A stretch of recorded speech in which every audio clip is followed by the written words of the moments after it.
Tenho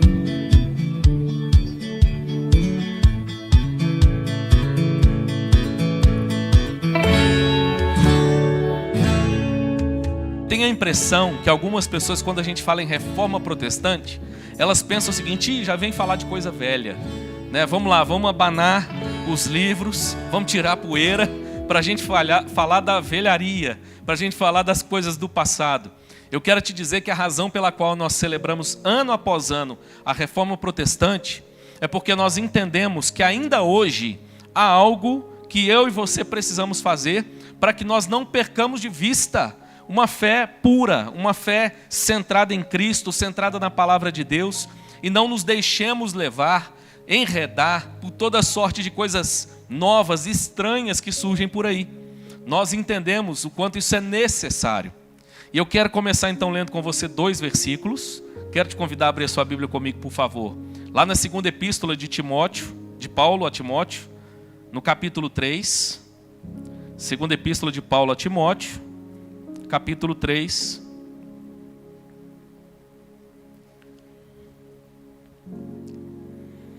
Eu tinha marcado os versos 16 e 17, mas eu quero ler desde o 14, para a gente pegar um pouquinho do contexto do que Paulo está falando para Timóteo. Porque tem a ver, inclusive, com o propósito dessa série, que a gente começa a meditar hoje, então. Diz assim a palavra de Deus, 2 Timóteo 3, de 14 a 17. Tu, porém, permanece naquilo que aprendeste e de que foste inteirado, sabendo de quem o aprendeste, e que desde a infância sabes as sagradas letras, que podem tornar-te sábio para a salvação pela fé em Cristo Jesus. Toda a Escritura é inspirada por Deus e útil para o ensino, para a repreensão, para a correção, para a educação na justiça, a fim de que o homem de Deus seja perfeito e perfeitamente habilitado para toda boa obra. Amém. Deus nos abençoe. Esse texto vai servir de start, de pontapé inicial para a nossa reflexão de hoje, então. O que eu quero destacar aqui de imediato no texto? Falando inclusive dos primeiros versos que nós lemos. O verso 14, Paulo está exortando a Timóteo acerca dele permanecer nas Sagradas Escrituras. Aqui dá essa ideia de algo antigo que Timóteo recebeu e que, diante das novidades que vinham atraindo outras pessoas, Paulo está dizendo: não vá nessa, não caia nessa. Você, ao contrário disso, permanece naquilo que você recebeu. E é interessante que ele vai falar no verso 15, que desde a infância sabes as sagradas letras. O que a gente percebe nisso aqui? Timóteo, desde criança, já ouvia a palavra de Deus. Qual era a palavra de Deus que Timóteo ouvia? Obviamente o Antigo Testamento. E o que é bonito nisso? A gente entender que Deus agiu na história ao longo dos séculos. Nós não estamos nessa noite exaltando um movimento e dizendo: Deus agiu um único momento na história. Mas nós estamos mostrando como o nosso Deus é um Deus que está agindo em toda a história da humanidade. E Paulo está dizendo para Timóteo: olha, que bonito, Timóteo, você foi educado aos pés das Escrituras, foi educado diante das Escrituras. Não perca isso de vista, porque elas podem tornar-te sábio. E ele ainda vai reforçar então: toda a Escritura, toda ela, é inspirada por Deus e útil para o ensino. E ele vai dar aí mais detalhes, completando no verso 17, dando a finalidade, o propósito, dizendo: a fim de que o homem de Deus seja perfeito.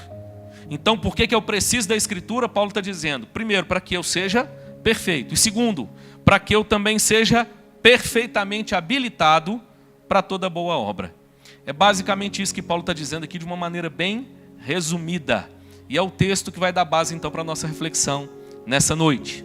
O que eu preciso te dizer mesmo antes de eu entrar nos detalhes que eu quero compartilhar com você acerca do nosso tema? Esse tema me é muito precioso. É um tema que não só porque eu entendo a sua importância, ele me é muito precioso, mas porque ele diz respeito à história da minha própria família. Eu sei que eu já contei algumas coisas aqui, mas não contei tudo e não contei para todos.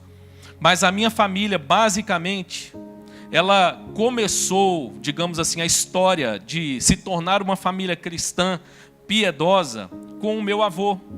O meu avô era um homem do campo, era um homem, de certa forma, iletrado, era um homem que naquela época não tinha nenhuma igreja evangélica na região onde ele morava, mas que ganhou uma Bíblia de presente.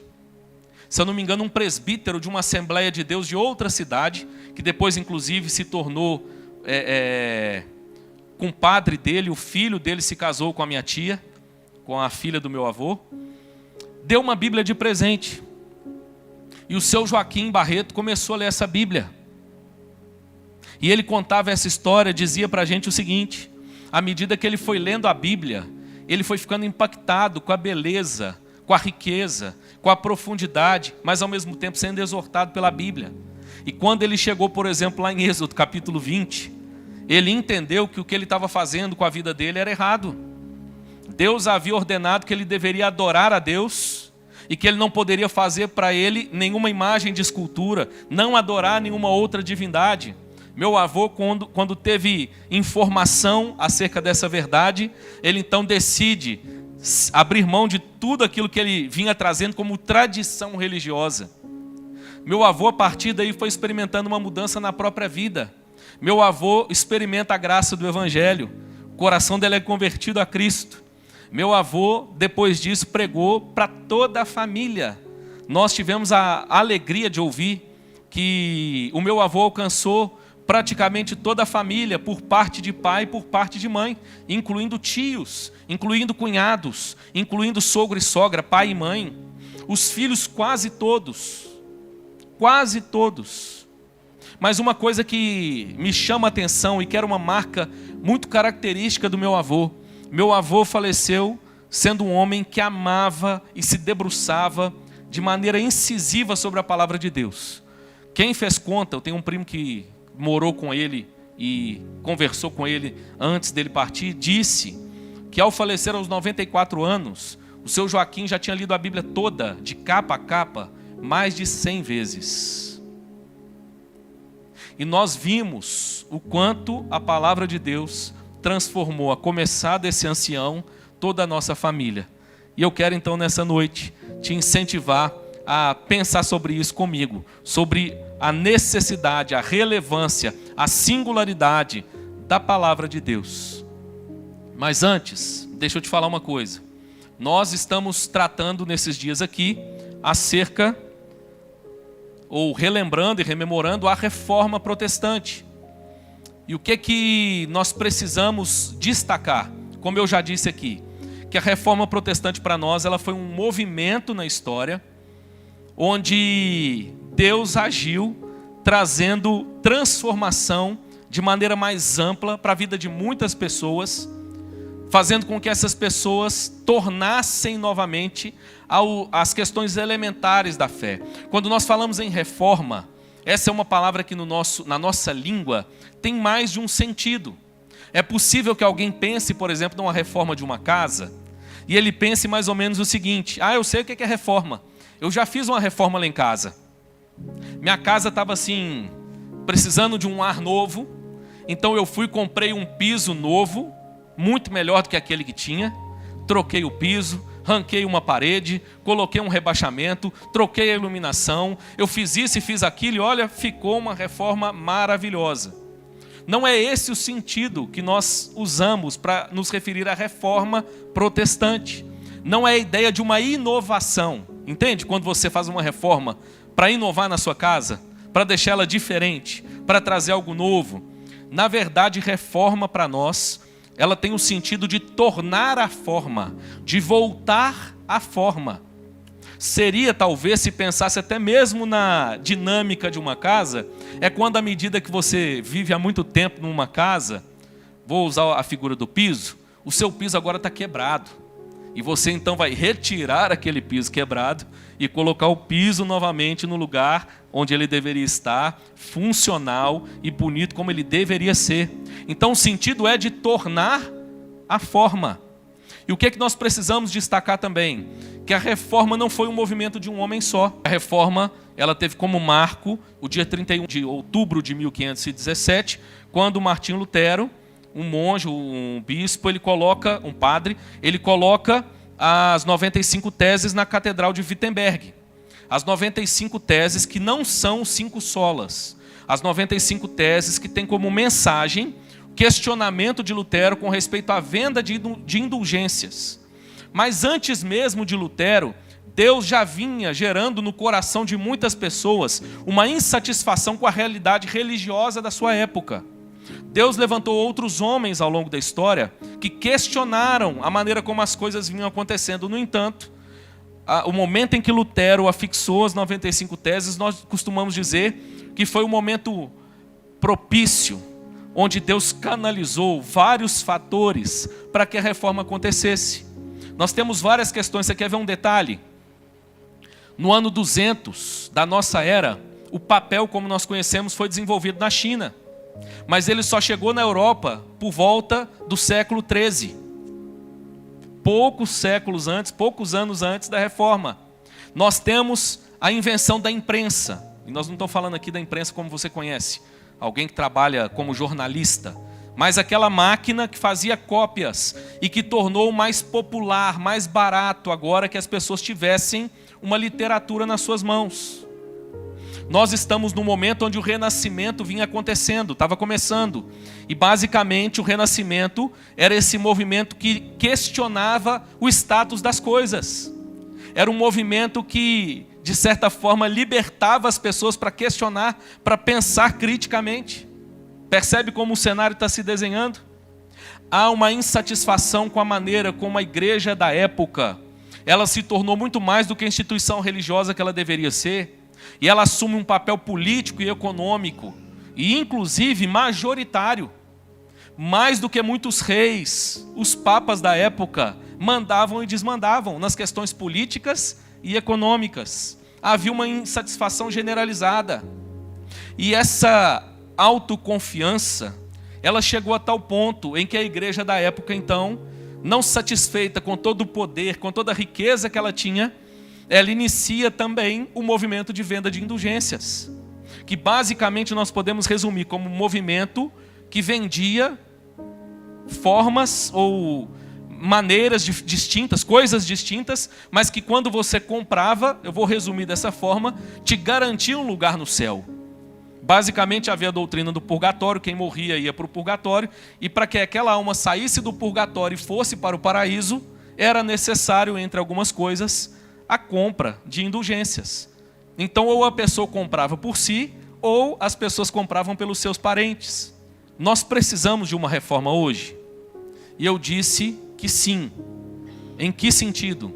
O movimento da reforma entendeu que assim como naquele momento histórico Deus estava trazendo a igreja de volta à forma original, a reforma, ela provocou então um movimento de reforma constante.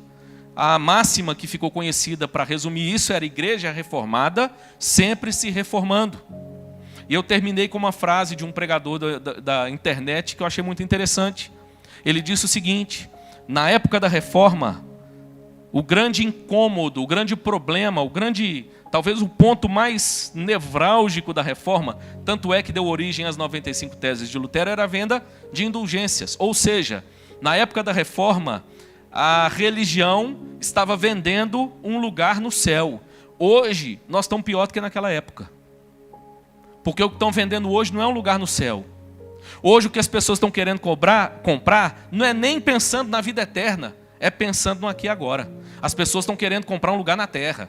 As pessoas estão querendo prosperar. As pessoas estão querendo receber uma bênção. E elas estão fazendo qualquer coisa para ter uma bênção. Perceba, a reforma questionou a maneira como a liderança da igreja assumiu um papel que as Escrituras nunca conferiu, de um homem se colocar como vigário de Cristo, um mediador entre Cristo e os homens. A Bíblia não ensina isso. Mas me desculpe, meu irmão, a igreja evangélica hoje está cheia de homem fazendo a mesma coisa.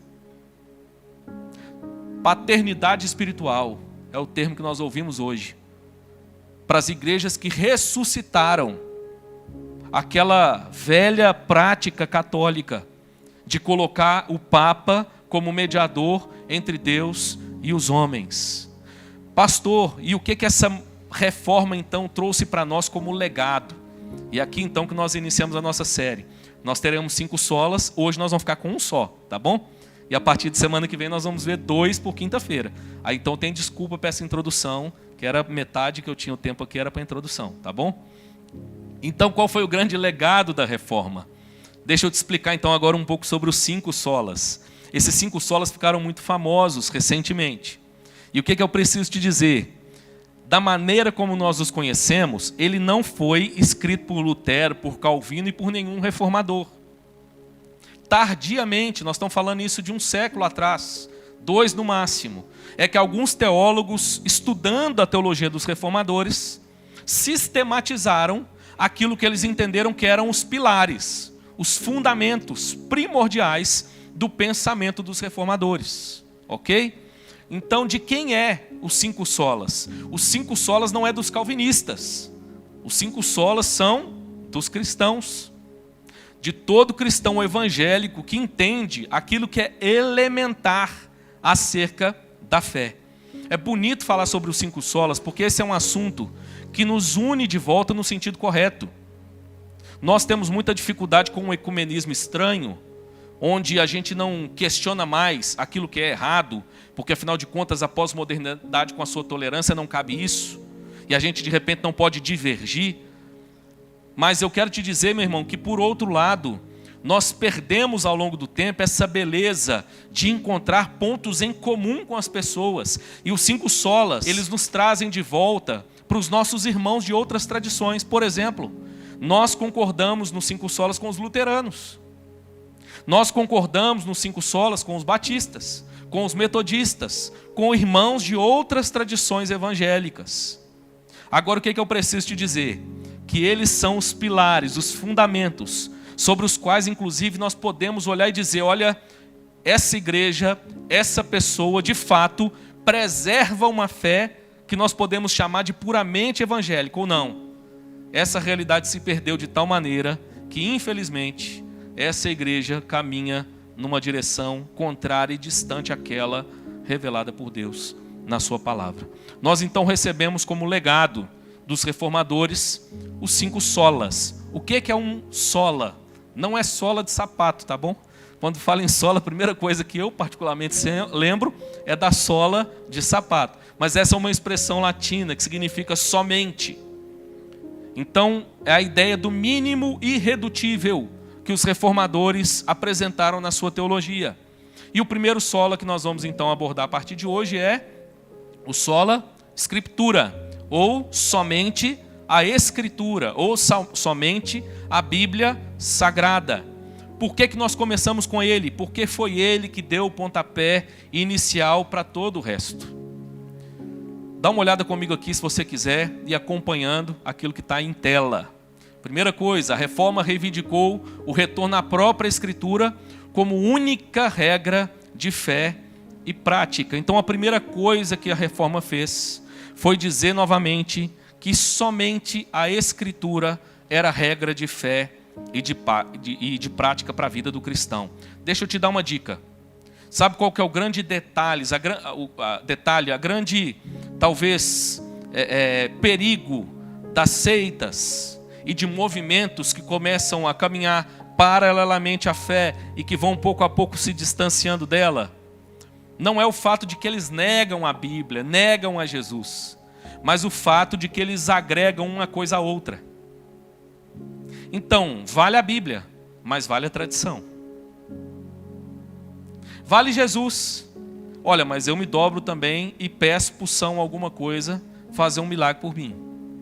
Percebe? É Jesus e mais alguma coisa. A Bíblia e mais alguma coisa. Então, a grande beleza da reforma é que ela nos convidou novamente a observar aquilo que a Bíblia ensina acerca da exclusividade de algumas coisas da nossa fé. E uma delas é a Bíblia como única regra de fé e de prática. Você leu comigo? 2 Timóteo 3,16. O que Paulo diz a Timóteo? Toda a Escritura é inspirada por Deus e útil. Ponto final. Paulo não agrega que a Escritura, Timóteo, é uma bênção, além da tradição. Não, irmãos. Paulo está sendo muito claro em colocar a Escritura como exclusiva, única regra de fé e de prática para a vida dos cristãos. Mas antes da reforma, muitos já questionavam o papel da tradição e do Papa como autoridades em matéria de fé. No entanto, durante o século XVI, o ambiente foi o mais propício para que o questionamento da autoridade de Roma surtisse efeito. Eu já falei sobre isso, então nós vamos seguir. Quero ler com você essa citação aqui, de Martinho Lutero. Lutero, então, depois de afixar as 95 teses, ele começa a ser questionado. Lutero é convidado, então, para um concílio da igreja, e esse concílio, então, tem como propósito confrontar Lutero, para que Lutero negasse aquilo que ele vinha ensinando. E Lutero, então, diz isso aqui lá, na Dieta de Worms, em 1521. A não ser que me convençam através da Escritura Sagrada, ou por raciocínio evidente, não posso me retratar, pois minha consciência está cativa à palavra de Deus, e agir contra a consciência não é certo e nem seguro. Aqui permaneço, não posso agir de outra forma, que Deus me ajude. Lutero então disse ali claramente, a Bíblia é a minha única regra de fé e de prática. O que aconteceu é que Lutero então, quando saía dessa reunião, havia um cenário armado para que Lutero fosse capturado e morto. Mas Lutero é resgatado, é preservado por um homem poderoso da época, que Deus já vinha também levantando, com o pensamento de que Lutero era um homem importante para aquele momento. E ele então consegue salvar Lutero, ele leva Lutero embora, esconde Lutero, e é nesse momento agora reclinado, escondido, que Lutero faz duas coisas. A primeira delas é traduzir a Bíblia para o alemão.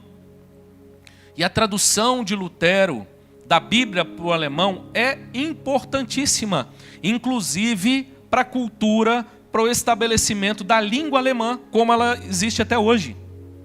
E a segunda coisa que Lutero faz é escrever um hino. Quem sabe que hino que é? Que até hoje a gente costuma cantar, pelo menos no mês de outubro, todo ano. O hino Castelo Forte. Nesse contexto, Lutero é retirado para o castelo. Chega a notícia para Lutero que 2 amigos, 2 discípulos dele, haviam sido mortos. Lutero pega a pena e começa a escrever o hino. Castelo Forte é o nosso Deus. Em meio à oposição, em meio à luta, nós permanecemos firmes, declarando que a Bíblia é a única regra de fé e de prática para o cristão. Bonito isso, né, irmãos? Sola Escritura, então, é o princípio formal do qual deriva os demais solas. A partir da Escritura como única regra de fé, é que nós aprendemos as outras coisas todas. Como orar como convém, como adorar como convém, como contribuir como convém, e tudo mais. É a partir das Escrituras que nós aprendemos o restante. Por isso, nós julgamos tão importante e necessário começar por ele. As Escrituras são a forma pela qual Deus decidiu revelar seu plano ao homem, de forma que ele pudesse novamente voltar ao relacionamento adequado com o seu Deus. Então o que acontece é que o homem após a queda é separado de Deus. E qual foi o meio que Deus escolheu se revelar para que o homem tivesse relacionamento com ele novamente? O meio que Deus escolheu foi a Escritura. Foi a sua palavra. Não foi o homem que escolheu dizer que a Bíblia é a única regra de fé e prática. Foi Deus quem escolheu se revelar exclusivamente pela sua palavra. Eu ia ler, mas não vou. Eu vou apenas citar para não ficar cansativo, não ficar longo. Nós temos, por exemplo, isso descrito no Salmo 19. Se você der uma olhada na primeira parte do Salmo 19, ele vai mostrar para nós como que a revelação natural, geral de Deus, ela cumpre um papel. Ou seja, quando Deus criou o homem, Deus se revelou ao homem por meio das coisas criadas, mas que elas são insuficientes para a salvação do homem. Isso está tanto na parte sequencial do Salmo 19, como lá em Romanos capítulo 1. Aliás, isso vai aparecer aqui para nós. Então vamos ver a revelação natural e a revelação especial. A revelação natural. Deus, ao criar todas as coisas, revelou-se nelas e colocou no coração humano a semente da religião. Nós usamos uma outra expressão também. A Bíblia diz que o homem, criado por Deus, é um homo litúrgicus. O que isso significa? O homem foi criado por Deus no contexto de adoração e culto. Você sabia que existia uma liturgia dada por Deus ao homem no Éden antes da queda? Essa liturgia dada por Deus ao homem no Éden, ela se resume em 3 pontos. Há uma revelação de Deus, há uma palavra de Deus, uma comunicação de Deus. Deus diz ao homem, olha, não coma desse fruto, do restante você pode comer. Lembra de um dia para o santificar. Há uma palavra, uma comunicação divina. Há uma resposta que o homem deveria dar a Deus. A resposta era não comer do fruto que Deus proibiu e comer apenas dos outros frutos. A resposta que o homem deveria dar era consagrar o dia para que ele tivesse comunhão com Deus. E há uma refeição litúrgica, mesmo no Éden. Deus deu ao homem não apenas uma ordem para não comer de uma árvore, mas ele deu não apenas todas as outras, como uma árvore em especial, a árvore da vida. Havia uma refeição nessa relação de culto e adoração do homem com Deus, mas o homem se rebelou. E por causa da rebelião, da desobediência, ele foi expulso do Éden, ele foi separado de Deus, e a partir daí vem a necessidade de uma revelação especial. Lembro que um dia eu conversava com a Ingrid, e ela me fez uma pergunta que eu achei muito honesta. Ela disse o seguinte: por que é tão difícil para nós vermos, entendermos, compreendermos a realidade de Deus? Não seria muito mais fácil se os nossos olhos o vissem o tempo inteiro? Se os nossos ouvidos ouvissem o tempo inteiro a Deus? O que você acha dessa pergunta? Ela é honesta, não é? Você já deve ter pensado isso, provavelmente. E eu lembro que eu respondi para ela o seguinte: não tenho dúvida de que isso é o ideal. Mas a razão pela qual isso não acontece não é por causa de Deus. É por causa do homem. Nós nos colocamos nessa condição de cegueira, de surdez. E qual é o movimento que Deus faz na direção do homem? O movimento de se revelar. E como que Deus se revela agora? Através da sua palavra. E através da sua palavra nós podemos vê-lo, nós podemos ouvi-lo, nós podemos compreendê-lo. Olha que bonito, irmãos. Como isso muda a maneira como a gente lida com a palavra de Deus, amplifica a percepção da importância das Escrituras para nós.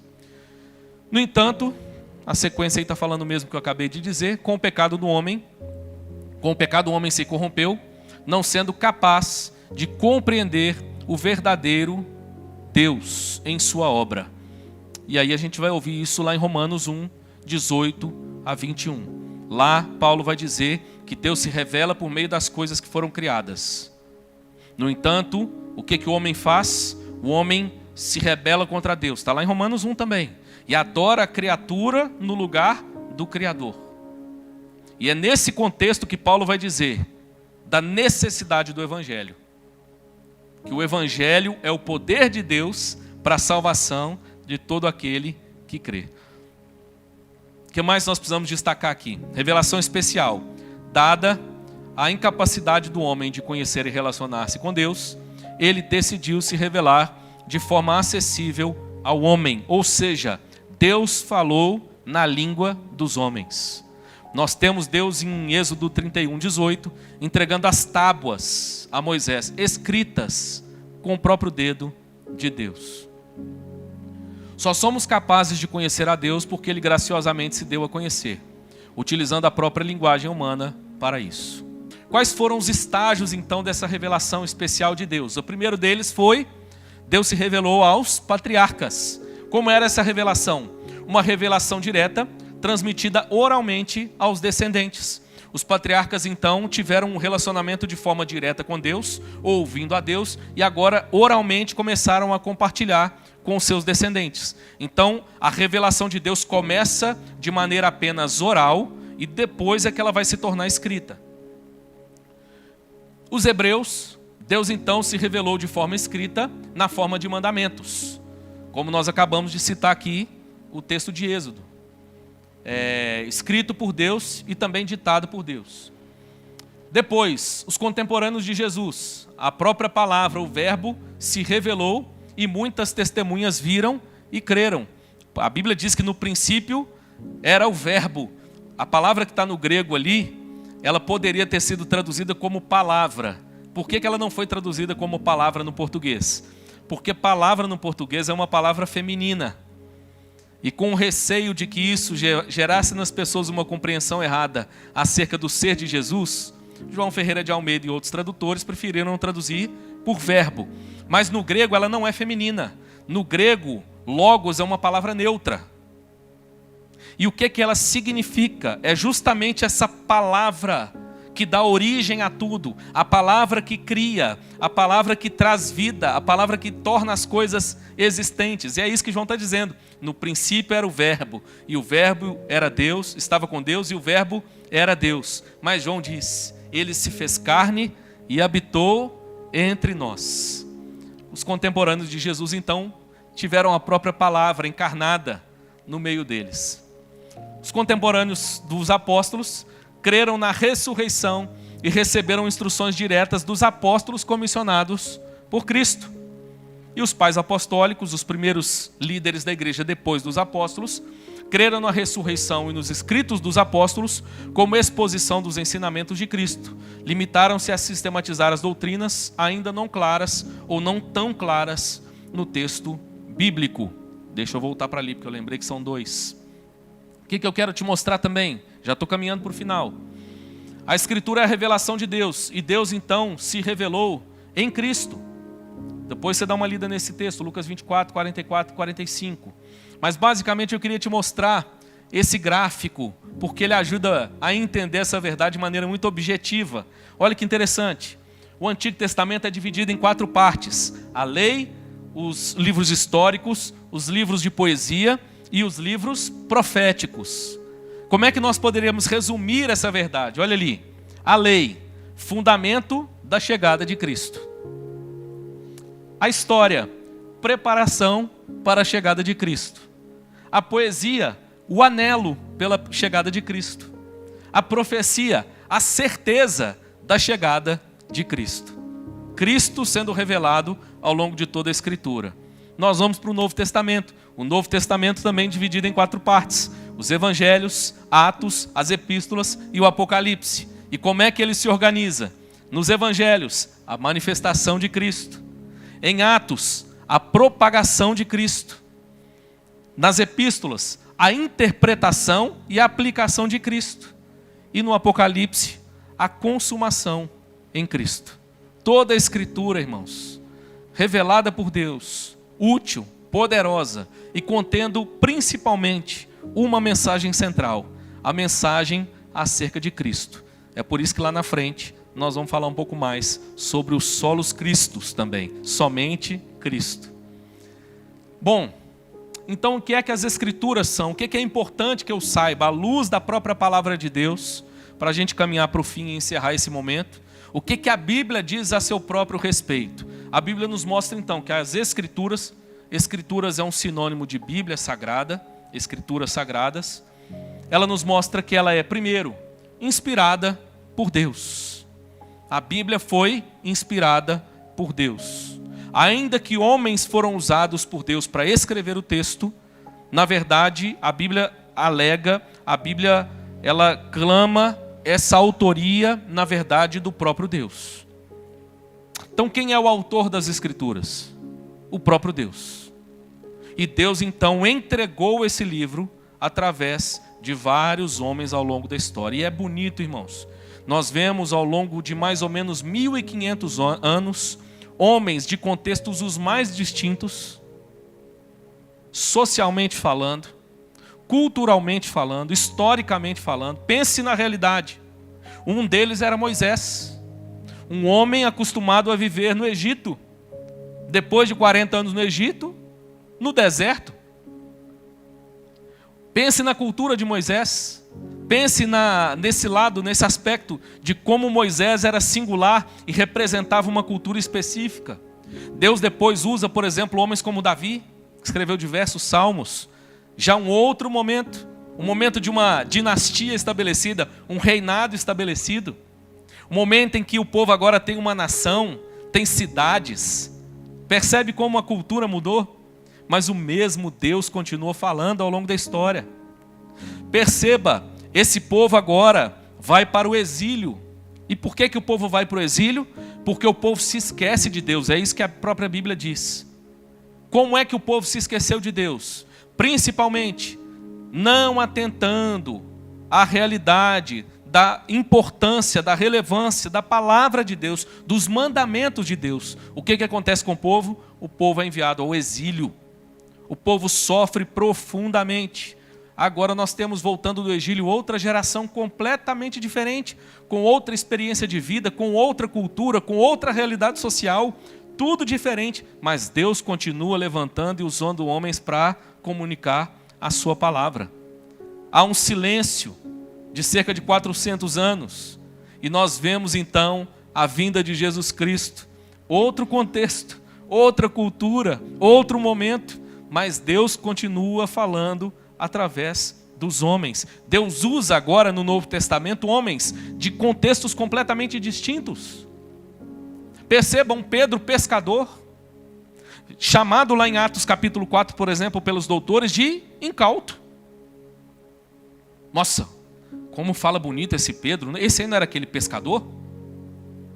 É isso que está lá em Atos 4. Mas Deus também chama, por exemplo, um médico, um homem culto como Lucas. Chama um homem religioso ao extremo como Paulo. E Deus usa todos esses homens. E qual é o detalhe? 1500 anos, homens distintos, culturas distintas, contextos sociais distintos, mas uma mesma mensagem, sem contradição. Uma mesma mensagem, se cumprindo as profecias profetizadas há tanto tempo. Uma mesma mensagem. E por isso, irmãos, nós nos alegramos ao afirmar que somente a Escritura é regra de fé e de prática para nós. Primeiro, porque ela é inspirada por Deus. Segundo, porque elas são inerrantes e infalíveis. Ou seja, elas são a verdade. Elas não contêm erro. Elas não contêm falhas. A teologia das Escrituras, inclusive, nos ensina a interpretar a própria Bíblia. E isso não é o pastor que tirou da cabeça. Isso era a maneira como o próprio Cristo interpretava a Bíblia. A maneira como Paulo interpretava a Bíblia. Como é que nós interpretamos a Bíblia? Um texto lança luz a outro texto. Se de repente um texto parecer para você que ele está muito diferente de outro, você que não entendeu ainda a interpretação correta. Se debruce um pouco mais, leia novamente, leia o contexto, e você vai perceber que há uma mesma mensagem sendo entregue nas Escrituras. Então a Bíblia alega, primeiro, a sua inspiração. Segundo, a sua inerrância. Terceiro, as Escrituras são para nós autoritativas. É através delas, exclusivamente, que nós ouvimos a palavra de Deus. Nós entendemos que somente a Bíblia é a palavra de Deus. Nenhuma nova profecia ou elucidação humana. Para nós a Bíblia é suficiente. Sabe o que é esse texto de Hebreus capítulo 1, verso 1 e 2? O autor de Hebreus diz o seguinte: tendo Deus outrora falado de diversas vezes, de maneiras distintas, aos nossos pais pelos profetas, ele então fala das maneiras antigas como Deus se revelou. Ele então diz, nos últimos dias nos falou pelo Filho. E é interessante que quando você vai estudar o texto hebraico, o verbo falou pelo Filho, ele aponta para a ideia de que há uma única entrega, uma única mensagem e que ela é suficiente. O verbo aoristo que aparece ali no texto grego, na maneira como ele está ali, dá essa ideia. Tudo que Deus tinha para falar, ele agora encerrou na medida em que ele envia o seu Filho. Olha que bonito isso, irmãos. Jesus Cristo é a grande mensagem de Deus para nós. A Bíblia então é autoritativa. Ela é autoridade para nós, porque ela nos revela o próprio Deus encarnado. E elas são para nós também suficientes. Possuem toda a verdade necessária à salvação. Nós clamamos não apenas sola Escritura, como toda a Escritura. O que é isso? Aquilo que Paulo acabou de dizer, que toda a Escritura é inspirada por Deus e útil. Nós, irmãos, temos na Escritura, então, aquilo que Deus nos entregou com qual propósito? Aquilo que Paulo diz, finalmente, no verso 17. A fim de que o homem de Deus seja perfeito. Ah, pastor, a Bíblia é muito boa para a minha perfeição, mas eu preciso só de um outro negócio. Não, não precisa. A Bíblia é suficiente. É isso que Paulo está dizendo. A fim de que o homem de Deus seja perfeito. E não apenas ser perfeito, mas perfeitamente habilitado para toda boa obra.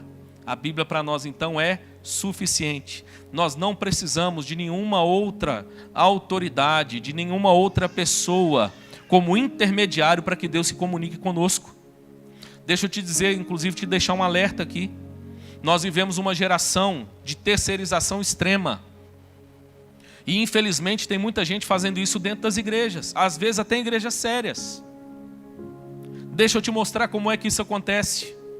Muitas vezes é muito mais cômodo procurar o conselho de alguém do que buscar conhecer a Escritura.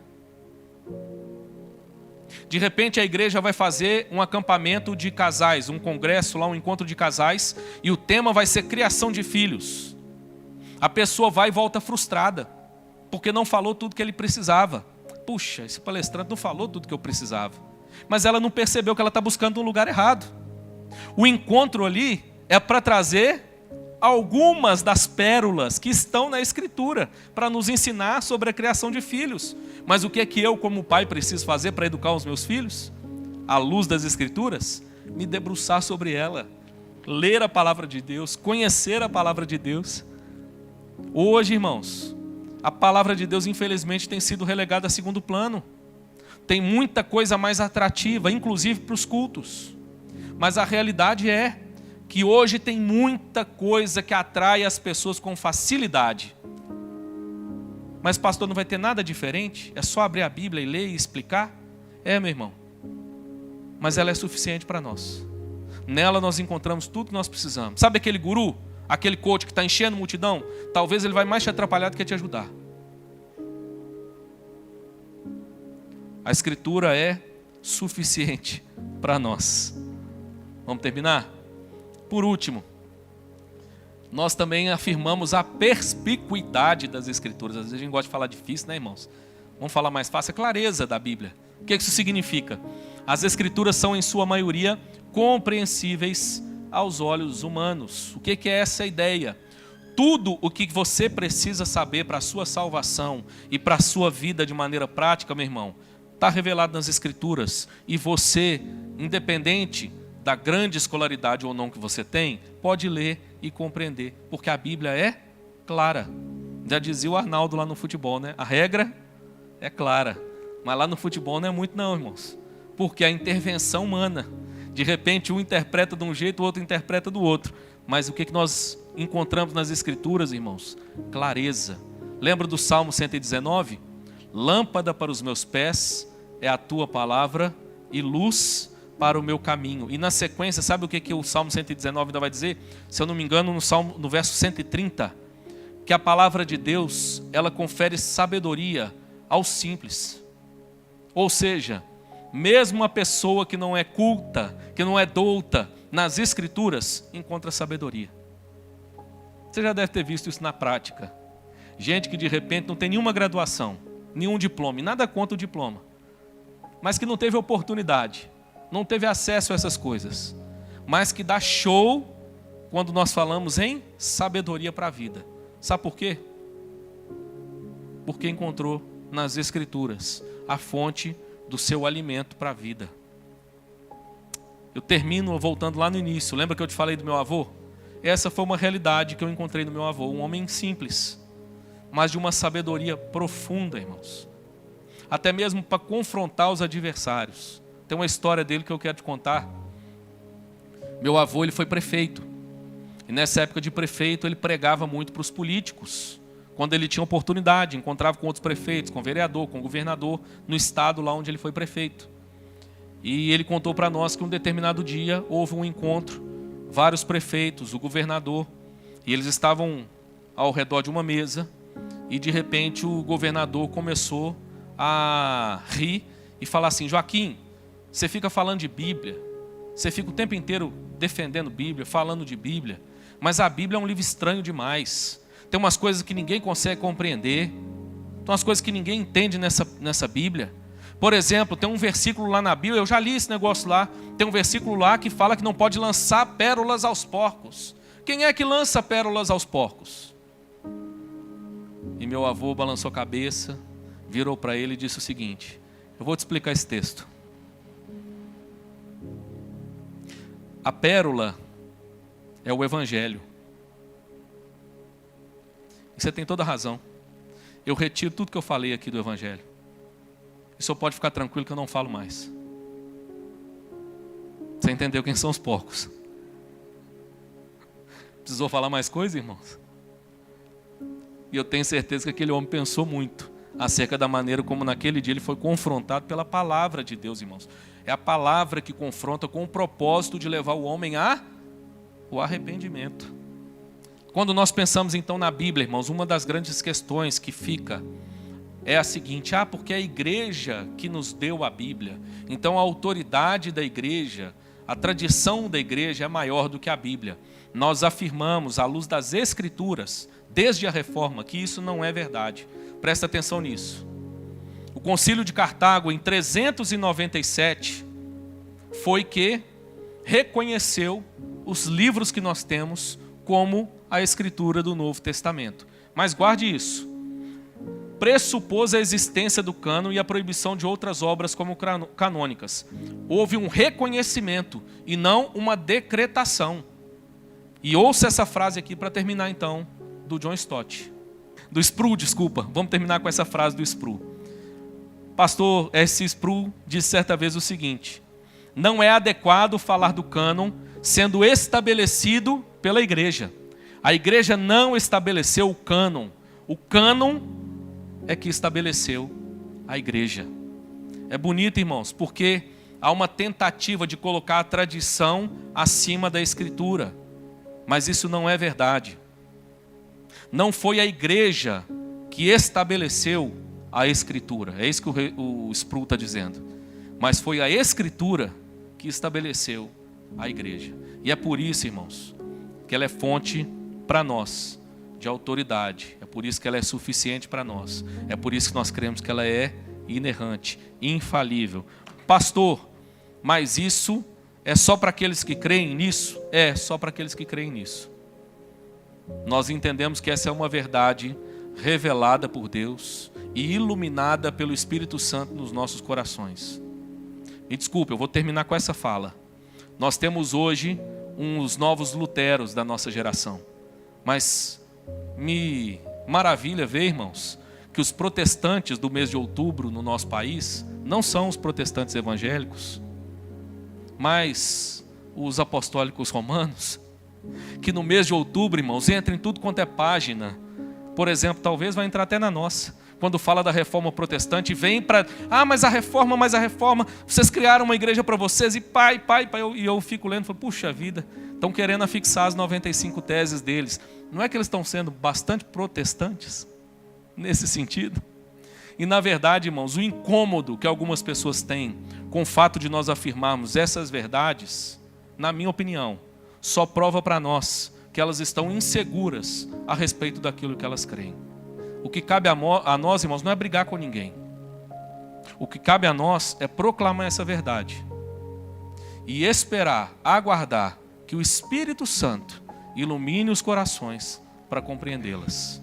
Que Deus nos abençoe para que nesse ano nós vejamos isso acontecendo ainda na vida de muitas outras pessoas a partir da Escritura e somente dela, em nome de Jesus. Amém?